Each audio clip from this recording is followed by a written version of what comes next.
ओ बोले खुंदा कनवा देखे, चुप रही भैया सुशासन है।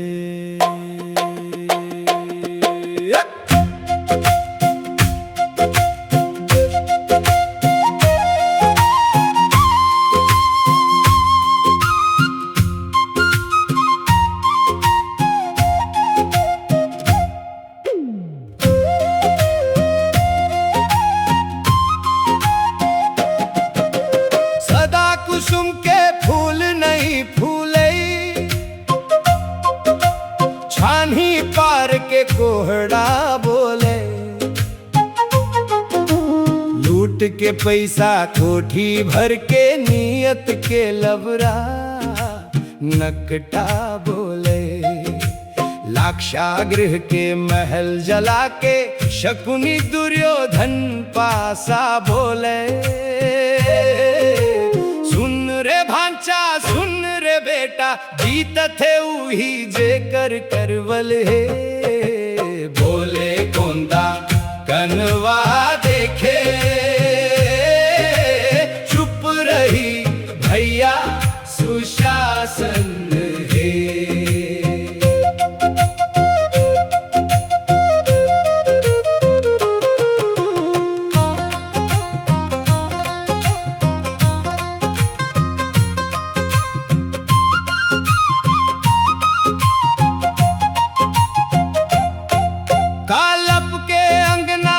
छी बोले, थारी गिलास बटकी बोले। जनप्रतिनिधि के धन भरे बर, उर्वा चाउर कन्न की होगे। 36 गढ़िया रोड मांगे, अच्छा दिन का करबर होगे। थोड़ा कुर्सी और माइक दे दे, नवा विधायक के भाषण है। बोले कोंदा कनवा देखे, चुप रही भैया सुशासन है।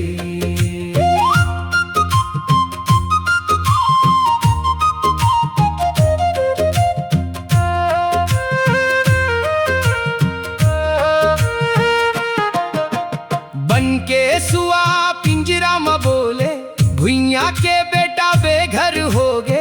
मतदाता ले मालिक बोले, गांव के किसान अब लेबर होगे।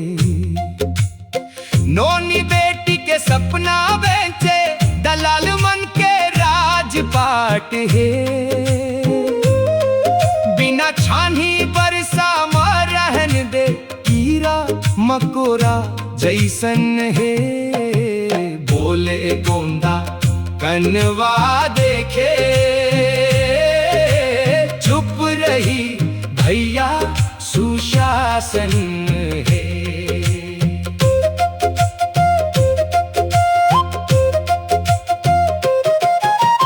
कागज में योजना जमीन में खाई, घोषणा के बरसात हो गए। ठेका मिलता काम नहीं होई, सड़क बनत बनत रात हो गई। जेकर हाथ में डंडा कुर्सी, उकरे घर में दीवाली है। गरीब के आंसू पोछे बर, नेता के हृदय सुनसान है। बोले कोंदा कनवा देखे,